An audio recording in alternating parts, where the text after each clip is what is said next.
শুভেচ্ছা জানাচ্ছি, আমি ফয়সাল জামান। আজকের পর্বে আমরা জাভাস্ক্রিপ্টের অপারেটরস নিয়ে কথা বলবো। আমরা জাভাস্ক্রিপ্টের ডেটা টাইপ নিয়ে গত ক্লাসে আলোচনা করেছি। ডেটা টাইপে দুই ধরনের ডেটা টাইপ আছে, সেটা নিয়ে আলোচনা করেছি। আজকের পর্বে আমরা অপারেটরস নিয়ে কথা বলবো।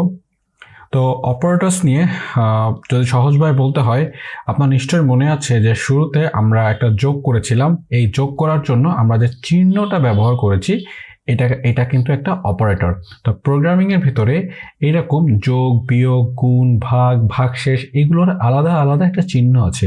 তো আজকের পর্বটি সাজানো হয়েছে এই চিহ্নগুলো নিয়ে, এবং চিহ্নগুলোর কি কাজ এটা নিয়ে আমরা আজকের পর্বে আলোচনা করব। তো এখানে আমরা দেখতে পাচ্ছি জাভাস্ক্রিপ্টের এই কয়টা অপারেটরস আছে। প্রথমটির নাম হচ্ছে অ্যারিথমেটিক অপারেটর, দ্বিতীয়টি হচ্ছে comparison operator, bitwise operator, logical operator এবং অ্যাসাইনমেন্ট অপারেটর। এবং এই একটা অপারেটরের ভিতরে রয়েছে অনেকগুলি চিহ্ন, যে চিহ্নগুলো ব্যবহার করা হয়, এবং কিছু কিছু অপারেটরের চিহ্নগুলো অধিকাংশ সময় প্রোগ্রামিং ওয়েব প্রজেক্টে তেমন একটা ব্যবহৃত হয় না। তারপরও আজকের ক্লাসে চিহ্নগুলো শুধু দেখে রাখি, আর যেগুলোর কাজ আছে সেগুলো নিয়ে আমি কয়েকটা উদাহরণ দিয়েই বোঝানোর চেষ্টা করব। আর কিছু কিছু অপারেটরসের চিহ্ন আছে যেগুলো কোনো একটা ছোট্ট এক্সাম্পল প্রজেক্টের মাধ্যমে আমি সামনের ক্লাসগুলোতে সেটা দেখিয়েছি।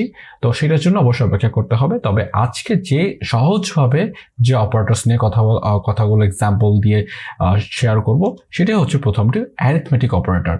আজকে ক্লাস হবে অ্যারিথমেটিক অপারেটরের উপরে। সো অ্যারিথমেটিক অপারেটরে রয়েছে বেশ কিছু চিহ্ন। প্রথমটি রয়েছে অ্যাডিশন, যেটা হচ্ছে যোগ করা। দ্বিতীয়টি হচ্ছে সাবট্রাকশন, বিয়োগ করার জন্য ব্যবহার করা হয়। তৃতীয়টি হচ্ছে মাল্টিপ্লিকেশন, সেটা হচ্ছে গুণ করার জন্য ব্যবহার করা হয়। চতুর্থ হচ্ছে ডিভিশন, যেটা ভাগ করার জন্য ব্যবহার করা হয়। পঞ্চম যেটা দেখছেন এটা কিন্তু পার্সেন্টেজ। এটা কিন্তু পার্সেন্টেজে যে কাজটা আমরা জেনারেলি ক্যালকুলেটরে করি সেইটা কিন্তু নয়। এটার মানে হচ্ছে মডুলাস মানে হচ্ছে ভাগশেষ, ঠিক আছে। তারপর হচ্ছে ইনক্রিমেন্ট অপারেটর এবং decrement operator. So increment, decrement অপারেটরে আমার সামনে 2-3টি ক্লাস পরে হচ্ছে আমরা ইনক্রিমেন্ট অপারেটর লুপের ক্লাসটা হবে, সেখানে আমি দেখাবো ইনক্রিমেন্ট অপারেটরের কাজ। কিন্তু এখন আমরা এই কয়টি অপারেটর দেখব, যোগ, বিয়োগ, গুণ, ভাগ, ভাগশেষ। তাহলে আমরা এটি একটি করে দেখি এটার কাজ কিভাবে এটা কাজ করছে।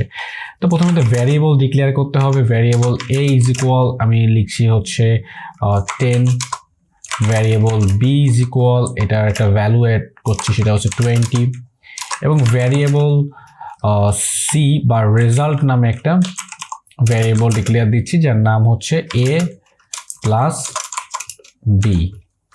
এবং ভ্যারিয়েবল যে রেজাল্টটাকে ডকুমেন্ট রাইট করে আমরা এটাকে দেখার চেষ্টা করি যে এটার রেজাল্ট কি এসছে। রেজাল্টটাকে ডিক্লেয়ার করে দিলাম, এবার এটাকে ক্লোজ করে দিই। এটা হচ্ছে প্লাস। এটা সম্পর্কে আমরা পূর্বে পরিচিত। এটা যদি যোগ করি যোগফল আসবে 30, তাই না? 30। তাহলে এবার যদি এটাকে বিয়োগ করি তাহলে কি আসবে? 20 থেকে 10 গেলে -10 এসছে। এইবার যদি আমরা এটাকে গুণ করি তাহলে আসবে 200। এটাকে যদি আমরা ভাগ করি তাহলে আসবে ভাগ। এটাকে যদি আমরা ভাগ শেষ করতে চাই সেক্ষেত্রে আসবে হচ্ছে 10।